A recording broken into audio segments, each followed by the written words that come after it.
Okay, everybody on the line, I want to thank you. I know you're very busy right now, most likely with midterms or, your various teaching and sort of advising requirements. And so we're glad that you could join us. And what we try to do with these Comp Ed Month webinars is make them really useful and valuable to you as faculty. So with Dr. Barclay Barrios' webinar today, we're focused on assignment sequencing. He's got some really great tricks and tips and best practices to help you create assignment sequences and just to sort of smooth out that process for you. And he's going to engage with you in the next 30 to 45 minutes, so you can look forward to that type of activity. So Dr. Barclay Barrios has a PhD from Rutgers University. He is the Assistant Dean of the Dorothy F. Schmidt College of Arts and Letters and an Associate Professor of English at Florida Atlantic University, where he teaches freshman composition and graduate courses in composition methodology and theory, rhetorics of the World Wide Web, and composing digital identities. He's a past Director of Instructional Technology at Rutgers University, and he has served on the Board of Pedagogy. Dr. Barrios is a contributor to BITS, Ideas for Teaching Composition, that's our Bedford BITS blog, and he's a frequent presenter at professional conferences. Dr. Barrios, over to you. Hey, good afternoon, everyone. I really appreciate you making the time to join me. And I just wanted to start by figuring out where people are with sequencing. And so we sent out a poll, and one of my magical McMillan hosts can, oh, there it is. Mm-hmm. There's a poll, so we're going to get a quick read and sort of see where we are so I can kind of adjust our pacing.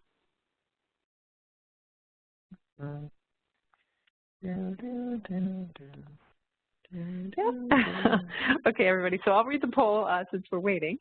This is Joy speaking. How familiar are you with assignment sequencing? If you could check very familiar, somewhat familiar, not familiar, and then you can hit that submit button. On my screen, it's the bottom right-hand corner. We usually give a minute or two for this poll, so bear with us while we kind of wait for the results. And Jillian, you may be able to accelerate this as you see responses coming in. I do. We currently have 5 people who have voted somewhat familiar and 3 who have voted not familiar at all. Okay, perfect. Well, I can also share the results. Really good sense. Yeah, that sounds very good. I'll just go from that. I don't know that we have to wait for the full. This isn't a scientific study. We just want a good general sense of where people are. And so my sense is that people have maybe some familiarity or probably may not have done a lot of sequencing. I will tell you that my history, this is sort of when I first started teaching at Rutgers as a graduate student there, this was the approach we used to teaching composition, and so sequencing is very much in my blood, and I'm very happy to be sharing with all of you what it is and how it works. So we're going to start by looking at sort of what sequencing is and why you might want to do it and where it takes place within the classroom. And so if you're not familiar with sequencing, or if you're trying to explain it to a colleague, the best way to think about it is that sequence assignments are a series of assignments in which each new prompt is going to build on the last or the previous assignment. So students might start by working with one essay in the first assignment, and then they'll return to that essay, perhaps along with a new one in the second assignment, and then they'll return again to those readings, perhaps with another new one in the next assignment, and so on, so that each time students work on a piece of writing, they're returning to readings that they've already done and working with them more deeply and rethinking their approach to them. A lot of times a sequence will have a central idea or theme that is being developed as students develop their writing and their critical thinking. And usually you'll be working with different readings repeatedly so that students will continue to return to them throughout the semester. It's possible to have really short sequences. You could do a sequence of just even 2 assignments or and have several short sequences during a semester. But one of the things I really like about it is that it allows me to do a more developed theme for a course or an entire semester. It's sort of an extended sequence where all of the assignments are going to be interrelated. So why do it? Well, I do it because that's how I've always done it, but that's not probably the best way to think about it. The reason I love sequencing is I find that it's really good at getting students to develop skills with critical thinking. Because I'm using different readings to examine one central theme, students are offered a variety of tools to explore the ideas of that theme. So sequencing also allows students time to develop more mature understandings of the ideas of a reading since they work with that reading multiple times. So a lot of times when I'm teaching an essay in a class, and I find that students will take the ideas and really flatten them. They'll reduce a complex reading to simply a single sentence. But one of the nice things about sequencing is because they keep returning to the reading, they have to kind of unpack it more and more and develop more nuanced understanding. I think it also develops critical thinking because when you put different sets of ideas next to each other, it's easier to see where their limitations are. If you're simply reading one essay and getting the ideas from one author, it seems seamless, and a lot of times students will kind of swallow it whole. But by giving them different perspectives, by placing different ideas from different readings through a sequence, students are given a little bit of leverage to dig deeper into an author's own thinking. I also really like the way in which a sequence will bring coherence to my class by establishing that central theme. Students can help them, students will explore that theme throughout the semester. It also helps them in terms of writing their assignments, since we end up with a kind of common vocabulary that comes from all the readings. And so students are developing a really depth thing as well. They're both developing their thinking in depth as they continue to work with particular readings. They're developing their understanding of a reading in depth. I also find it quite useful for scaffolding. And what I mean by that is, you know, I imagine that when students leave the competition classroom and they go off into whatever discipline they choose, there's a pretty good chance at some point in their academic career, they're going to be asked to do a piece of writing for maybe an upper level seminar in their major. They're going to be asked to do a piece of writing that requires them to work with multiple sources or certainly more than one reading. And I find that having them acquire some skills for that through sequencing early in their career, early in their writing career in the academy, right from the get-go, is a way for them to kind of scaffold as they move into their discipline and do sort of more complicated kinds of writings.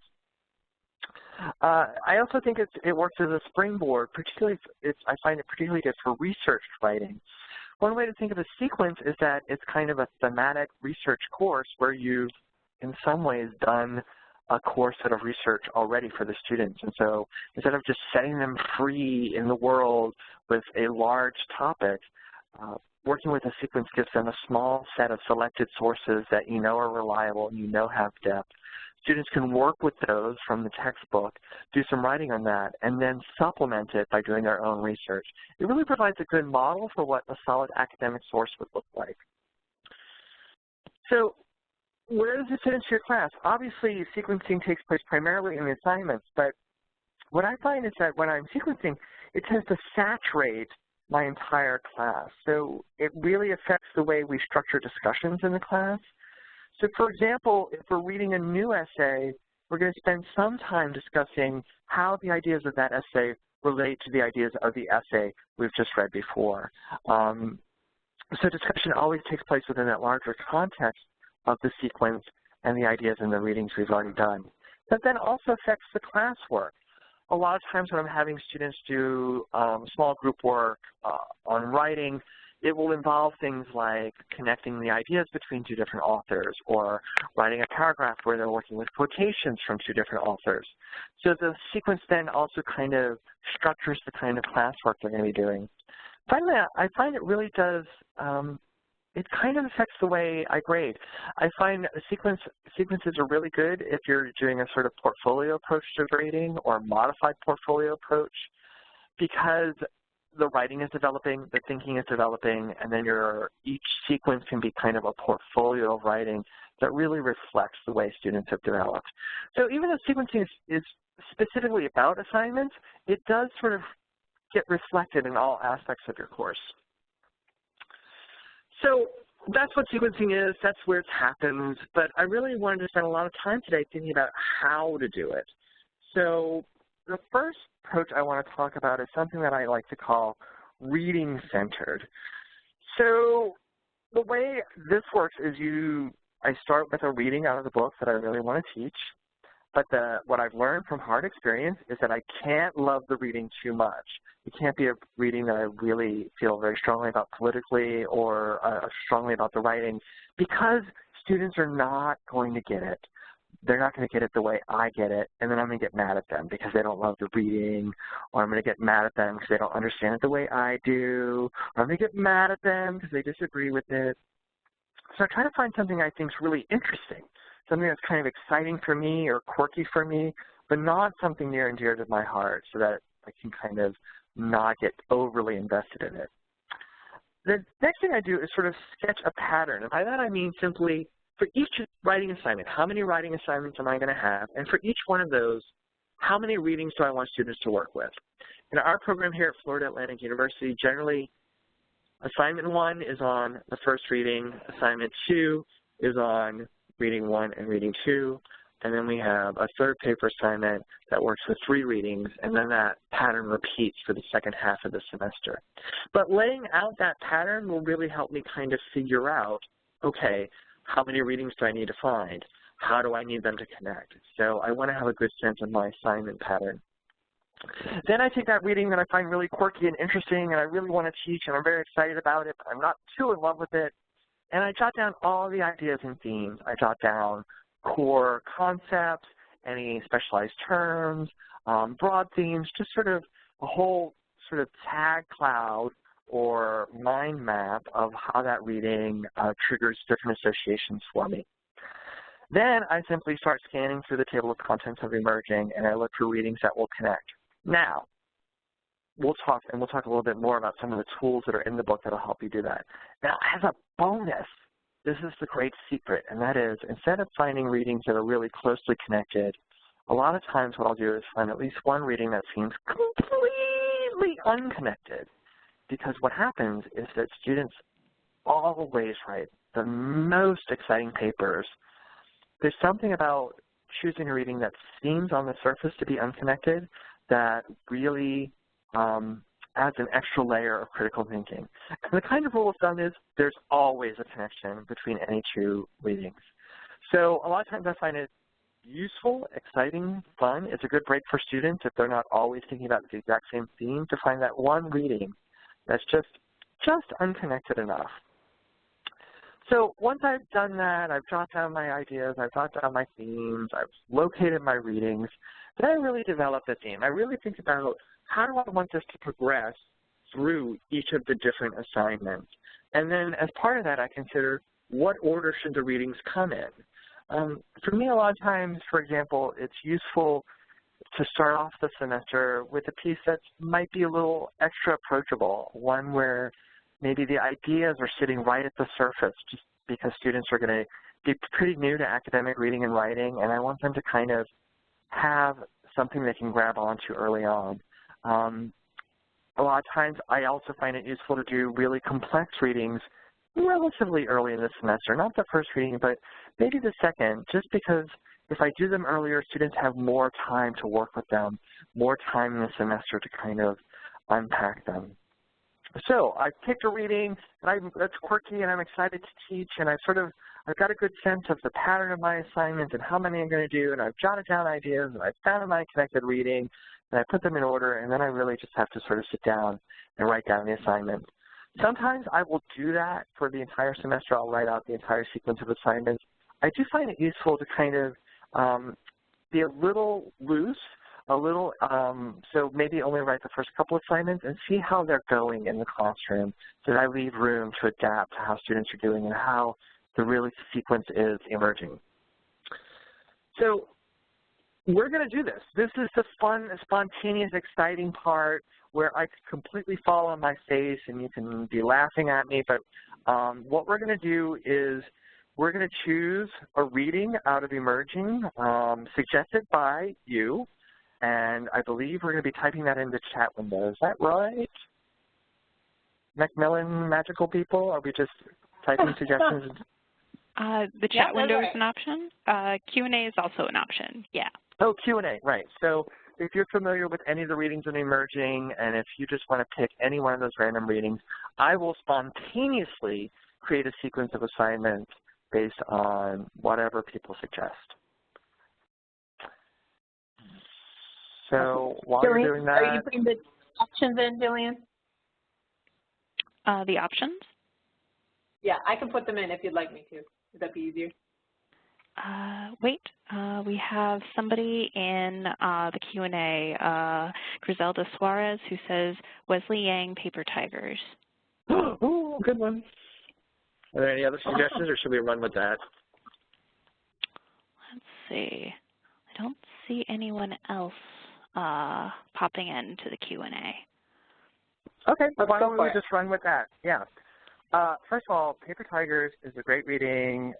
Students like it, I think, because it uses the F word, which, you know, depending on your local institutional context, might be a little controversial. But, you know, what I love about it is it really shakes up their idea of boring, dry academic reading because it has this kind of raw language.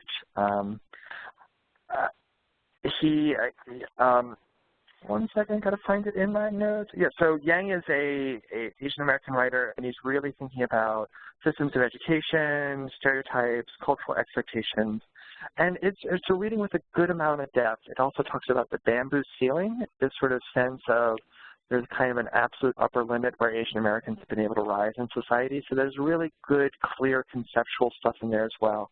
It's a great piece. I love it. So if I were going to do a sequence with Yang, I would be thinking about race. I would be thinking about culture. I'd be thinking about education. I'd be thinking about, parents and children. I would be thinking about maybe social progress. And I'm just jotting down these ideas. So now I know just from experience that there are some readings that will just automatically go with Yang, and probably one of those I think that would be a really natural match is Julia Alvarez. Now, Alvarez is writing about the tradition of the quinceañera in Hispanic culture, and so it has a lot of the same themes. Alvarez does talk about education. She does talk about these kind of cultural expectations. She does talk about the relationship between parents and children. What's kind of nice is that we're looking at these in two different cultural contexts. So I would probably definitely want to have Alvarez somewhere in the sequence.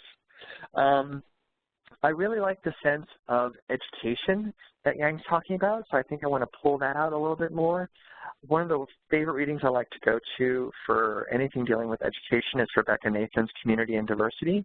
Nathan is actually an anthropologist who enrolled as a freshman at her school and wrote about what modern education looks like. I will tell you, I generally don't use this reading early in the semester because students get so sick of it. But it's a really useful reading because Nathan's thinking about what are the stated ideals of community and diversity in colleges today, and how do those ideals fail? So I would definitely want something like that. So I'm going to do Alvarez. I'm going to do Nathan. And I think I will end, let me see if I can get something completely unrelated. Oh, you know what? I'll go out on a limb and I will choose Hal Herzog's Animals Like Us. So this is that sort of crazy, random, unconnected reading, that approach I talked about. Herzog is writing about essentially why do we keep some animals as pets and why do we eat others. So it's a little bit connected to animal studies, just barely. It's really about morality and ethics, and it would be very interesting to put within this sequence. So if I were doing this as an entire sequence, I would probably start with Yang, and I would ask students to write about their own experiences of education and how their own cultures have impacted their educational experience, and specifically using their own experience, treating it like a text that's connected to Yang. For the second assignment, then, I would broaden that open a little bit by using the Nathan piece and asking them to think about how their experience and how Yang's experience comments on college education today and what should the goals of a college education be. Nathan will give them some really good critical tools for thinking about that. Then I think for the third assignment, I would then bring in Alvarez, and I would probably shift it a little bit because Alvarez talks a lot about how expensive quinceañeras are. So I'd ask them to think about the economics of culture and education by using both Nathan and Herzog, Nathan and Yang and Alvarez. And then I would do one more assignment in this sequence that would use the Herzog, and I would really focus in on, you know, Herzog really introduces some very good concepts for thinking about the ethics of how we make decisions, of how we treat things. And I would ask them to develop a kind of ethical system for making decisions about the relationship between culture and education. And so it would really ask them to think about, all right, we've looked at how your experience and Yang's experience is related to culture and education. We've looked at how that takes place on a larger stage in the modern university. We've looked at some of the economics of that, but now think about the ethics of it and think about how to create an ethical system that will help us create social change. And I would probably call the whole sequence culture, education, and cash. Bam. All right, well, I hope that was useful. You know, I will say this is obviously pretty easy for me because, you know, because I'm pretty familiar with the book, but I think you'll find that if you spend a little bit of time with the book, it becomes easier and easier to do this kind of reading-centered sequence. I should get some claps. I'm hoping I'm getting claps. Thanks, everyone. All right, so the second approach for sequencing is something I like to call issue-centered. And so instead of starting with a particular reading, what I'll do is start with something going on out in the world today, either a political event or a cultural event. I start with what's happening now. Now, same way as I would do with the reading-centered sequence, I would sketch a pattern, how many writing assignments, how many readings in each of them. And then once I've got this sort of overall cultural, political event going on, I would go and find which of the readings in emerging would really help students to think about it. Which of the readings would help them to really investigate and think about how to act themselves in relation to this thing going on in the world. Now, I'll give you a hint. There are two ways to go about this when you're looking through the table of contents of emerging. There are a whole bunch of readings that are always going to be connected to something going on in the world. One of the reasons I love the text we've put together is because it's using very contemporary readings. And that means they continue to have a lot of relevance to what's going on in the world. And that makes it very easy to use them to teach these kind of current event sorts of topics. But in addition to that, we have several readings that are just completely universal, that will work with anything going on. One of those, for example, would be Daniel Gilbert's essay, Reporting Live from Tomorrow. Gilbert is a Harvard-trained psychologist, and he is writing about why we are so poor, why our imagination so often fails us at imagining what would make us happy. So it's the kind of thing that deals with a very general, broad category. What does it take to make us happy? How do we make decisions? And so it can be applied to just about anything going on. There are a couple of readings like that that are completely universal. A lot of times I like to use the very connected readings, the ones that give students very strong conceptual tools for thinking about what's going on in the world. So I picked some exciting cultural event. I probably found some YouTube clips, some quick short articles, maybe a TED Talk. You know, there's a lot of material out there. So I've got stuff for students to look at and think about. I've sketched out the pattern of the assignments. I went and I found a few readings that I think will really help students think about what's going on. I figured out the order I want those readings to go in. Again, I don't want anything too complex at the beginning of the semester, but I also don't want anything too complex at the end of the semester. I've kind of worked out an order that makes sense. The last thing I like to do with this kind of sequence is think about the narrativity. What is the overall theme? What is the overall story? What is the overall arc of development I really want students to follow in relation to this event going on out in the world? Where do I want them to go? Do I want them to end up thinking about how to create social change? Do I want them thinking about how are they going to respond to this event going on? Do I want them to be reflecting on how this event impacts their lives, impacts their own decisions, how they can connect to something that's going on? However that's shaped, I want to kind of build that narrative into the sequence I'm creating. I do a lot of these issue-centered sequences, mostly because, you know, I've used the book for a lot of years now, and although I still have my favorite readings, you know, I've taught like all the readings I really want to teach. And what I love is that there's always something interesting going on in the world. There's always something crazy going on in the world. There's always something critical going on in the world. And so this is a way to keep my teaching really fresh, because I'm always excited for the next semester because I want to explore this thing that's happening. So, oh no, we're going to do it again. Yeah, if any of you would like to kind of suggest in the Q&A a kind of issue or topic going on in the world that you think you would love students to think about, I will once again spontaneously create a sequence around it. And my McMillan Magic people will tell me when there is one available. We've had some good participation so far. Let's see if anybody has any ideas.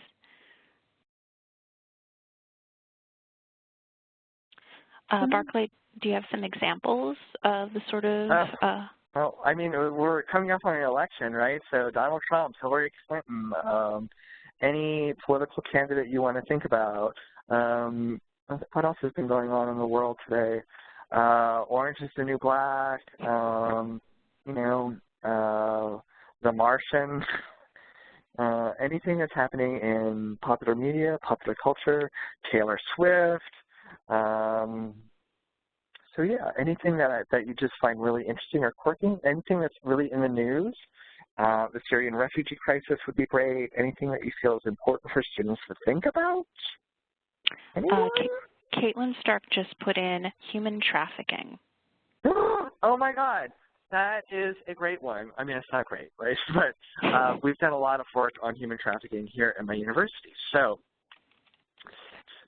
human trafficking, extremely disturbing issue. And I will say, because I've been to some talks here at my university, what's really disturbing is that there are people recruiting students like in our large lecture classes. It's really, really frightening.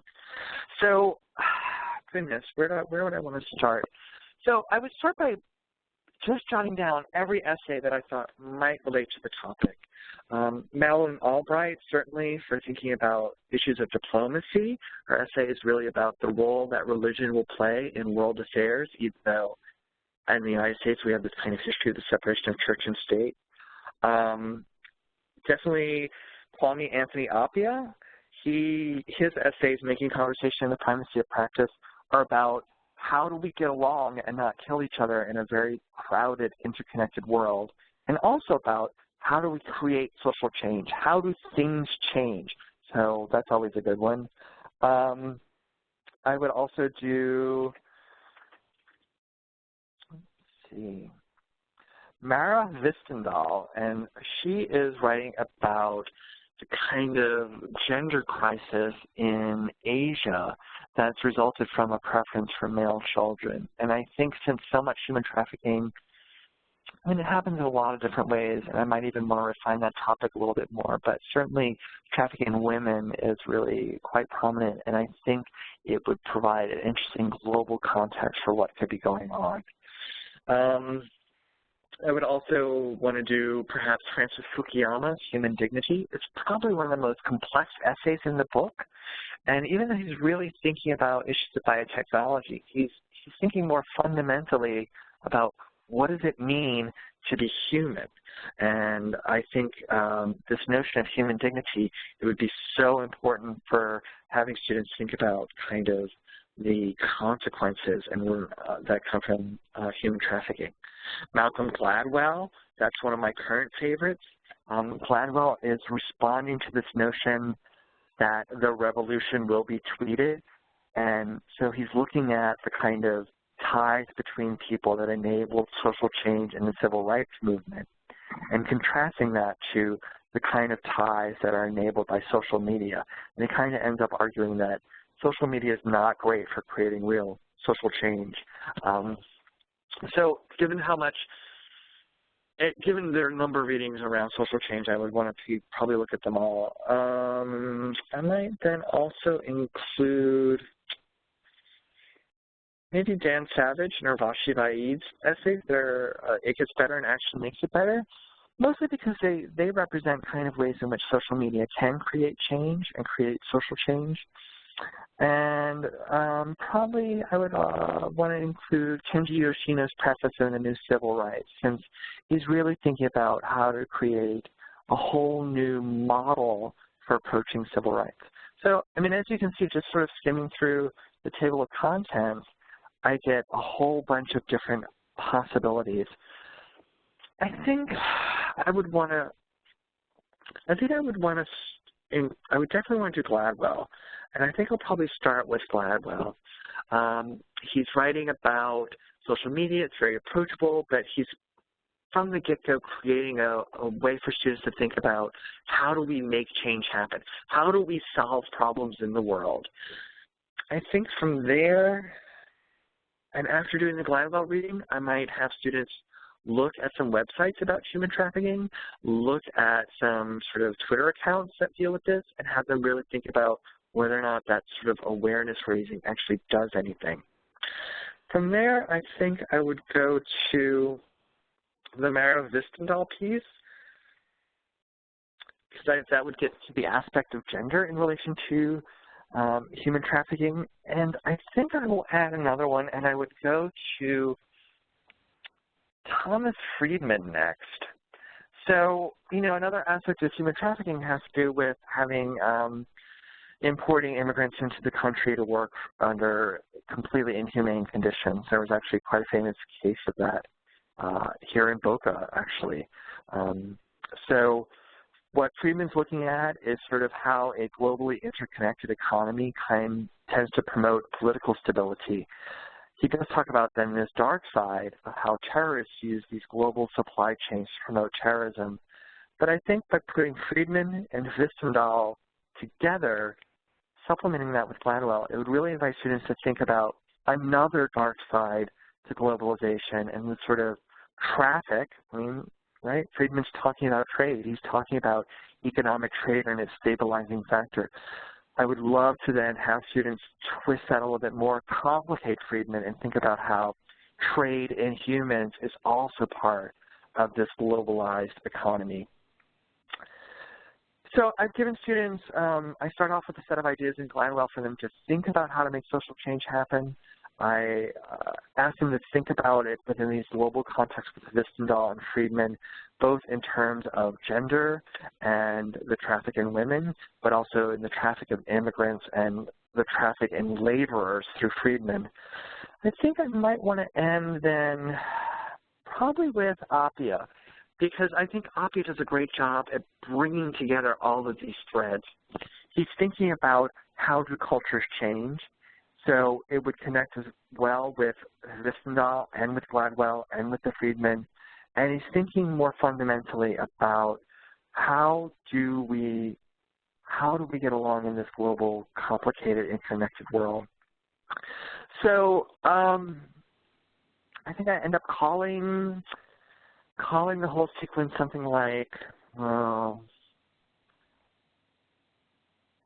traffic jam, intervening in the human trafficking, something like that. I would want to play with this word traffic. So I would go from Gladwell.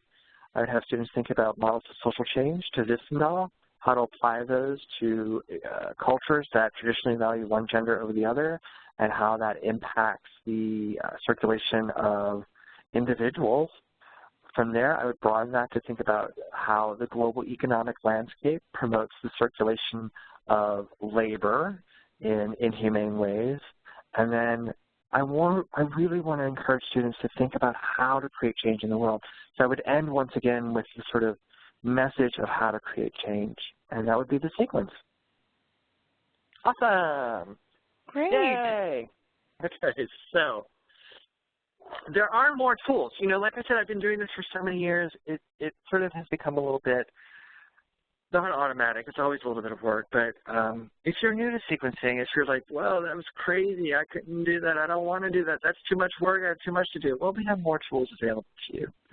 The first thing I want to think about is if you're interested in developing your own sequences, what are some good verbs? Now, I've found in my experience that choosing the right verb makes a huge difference. The verb I choose will really really calls out, it really summons the kind of response a student's going to give. There are some verbs I tend to avoid when I'm writing my assignments, things like explore, because that really invites students to kind of meander. They won't have a central point, which is important to the kind of writing we value in our program. A sort of clear academic argument. Well, if you're exploring, you can kind of not end up ever coming to a central point. I find reflection very tricky simply because we don't do a lot of reflective writing. We have a much more stronger emphasis on academic writing. Discuss is a little bit like explore, in that students can end up kind of meandering. And then I also tend to avoid argue, defend, refute. These I find to be very polarizing, militarizing terms where students think there's only win, lose. And a lot of times they will end up falling into the rhetoric of argument instead of really thinking about academic conversation. Some of the verbs I really like extend, because that asks students to take the ideas that are already existing and to join that academic conversation by extending those ideas into a new context. Examine is a great word because it really asks them to do critical thinking. They have to look very closely at something. Same thing with evaluate, really prompts them to do critical thinking. Proposing really invites them to become agents in the public sphere and actors towards social change by thinking about how to use ideas and apply them to situations. Assessing is another word I think invites critical thinking, and as does demonstrate, to really get them to enact the ideas. Now we have a ton of tools for sequencing in emerging, so good news for you. In the table of content, each of the readings has a series of tags, and if you're a kind of social media kind of person, it's very simple. Those tags are ways for you to quickly spot which of the readings go together and under what sort of tag they would work. Also within the table of content, for each of the readings, they list what other readings they would connect with. So if you, for example, think, oh, I love this pollen reading, Michael Pollan, the animals, oh, I would love to teach that. What would it work with? Well, in the table of contents, it'll tell you the other readings it would work with.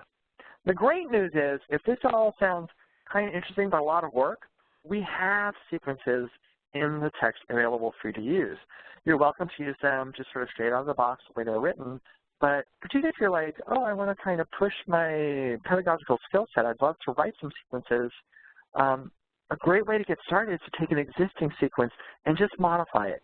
Swap out one reading, swap out one assignment, change the wording of one assignment so that it allows you to kind of customize what's in the book without having to do all the work of doing something from scratch. Now, I'm very excited because we're coming out with a third edition. I cannot believe third edition is coming out soon.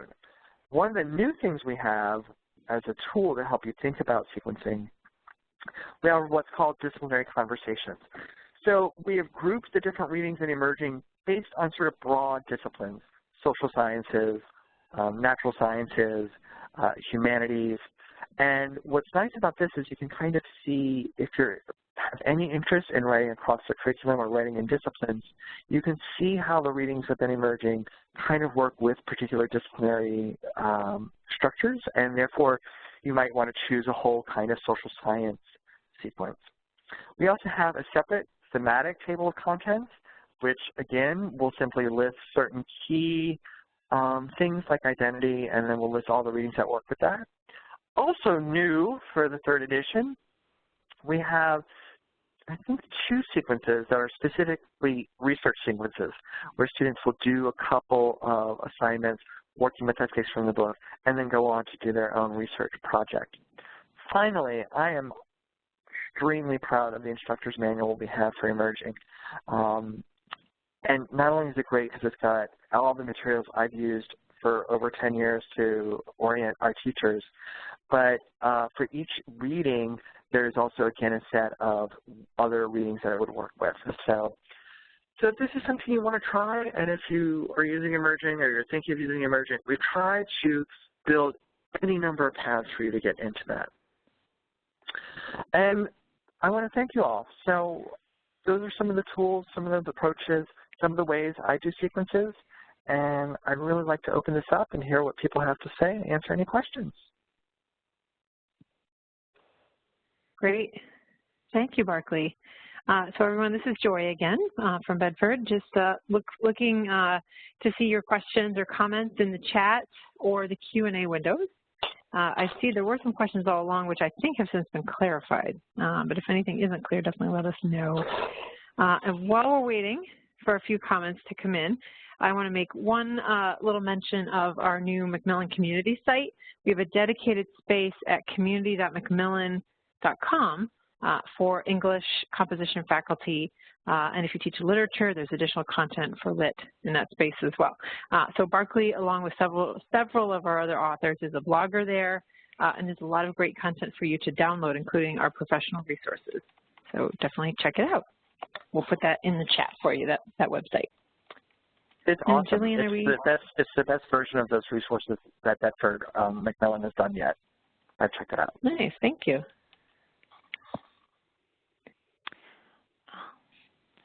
Yeah, no questions in the Q&A yet. I went ahead and put a message in the chat.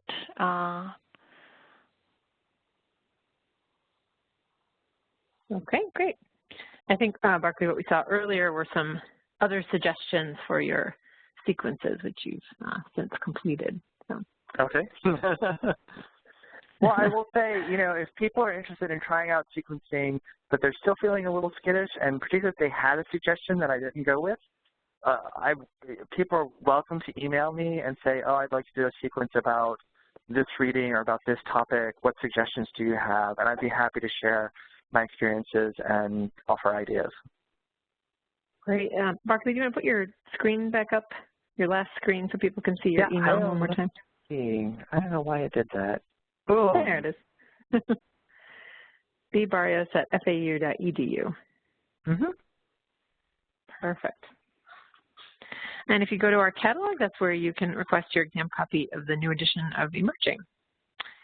So I think we'll give it another minute here, and if we don't have any more questions, we can wrap up. Anything else, Jillian?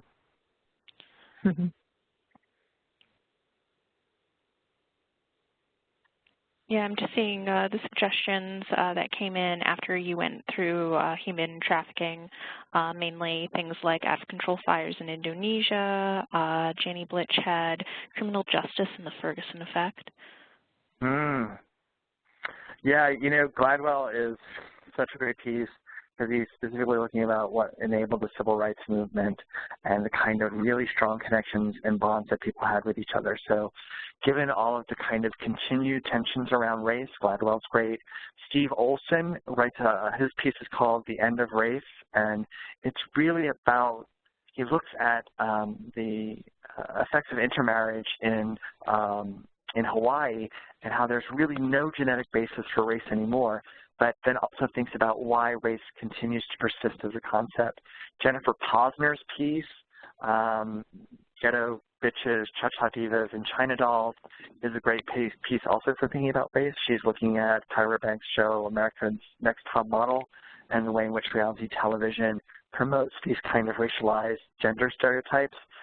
So, I mean, anything Ferguson related, anything about Black Lives Matter, those are great topics to be teaching right now. As far as out-of-control fires, I would be thinking about some of the readings about environment and about globalization, including the Thomas Friedman. The Michael Pollan piece called The Animals Practicing Complexity is fantastic. Pollan goes to visit an organic farm called Polyface Farm,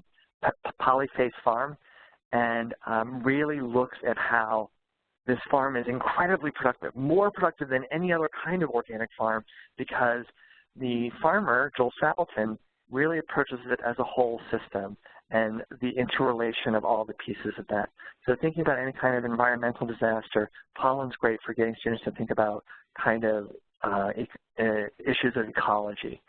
So those are just some suggestions, but email me if you need more. Norca Blackman-Richards over in the Q&A asked, Barclay, do you have any idea as to how students respond to these articles? Have you been able to poll or survey students in real time? Oh, God, in real time, that'd be awesome. I think publishers would kill for that. I only have what but I think we all have, which is lore. I can tell you students love Michael Pollan because it's got a rolling cart full of turkeys in it. I mean, for whatever reason, they love reading that. It's very approachable. David Foster Wallace, his essay, Consider the Lobster, students love that because, again, it's very approachable. And Wallace is writing about the Maine Lobster Festival, but then it goes on to think about the ethics of eating lobsters. I know which essay students don't like, but none of this is based on any kind of rigorous scientific testing as much as working with teachers in my program, working with students myself, and really, like, I see what students get sick of. I see what gives them challenges. I see which essays they tend to dismiss and which ones they tend to engage. And, I mean, I could go through and just off the top of my head tell you some more, but that's something else I'd be happy to share with people in email. And I think that's what happens for all of us as we teach, is we develop this kind of lore about what works and what doesn't, and that definitely applies to the textbook as well. Norca says, thank you. In the chat, I was sent a private message. If you use, by Inez Gibson, if you use the same theme all semester, do your students get tired of it? I use themes, but we stay focused on one particular theme for about a month only. Yes, students totally get tired of it. Now, there are a couple, so I tend to do 2 different sequences. That's one way for me to break it up, and it really works well because I do a mid-semester conference where I sit down with the students. And so it works well because they only have to deal with it for half the semester. I have done semester-long themes. One of the ways I approach that is by giving students more options, at least, to work with their readings. So the last writing assignment for the semester may ask them to select any 2 of the readings that they want to work with. A lot of times, it's not, students are not so much sick of the theme as they're sick of a particular reading, and they don't want to write about it anymore, and they feel like there's nothing more I can say about this reading. So if I give them some options that allow them to work with readings they feel like they're really comfortable with, that's another way around that. I'm increasingly drawn to this idea of shorter sequences that provide some of the same benefits in terms of critical thinking and development in depth, but does avoid that problem with burnout, because I have seen that. I've seen that quite a bit.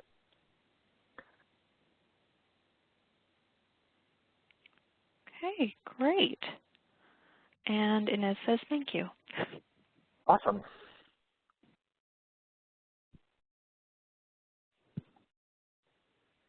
Okay. Anything else, Jillian? I think we're good.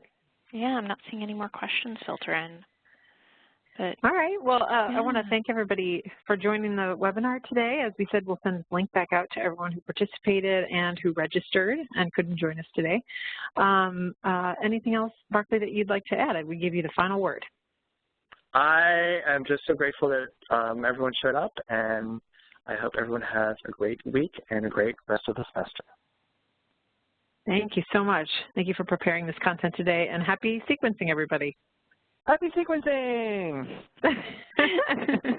Have a good day. All right. Bye. Thank you.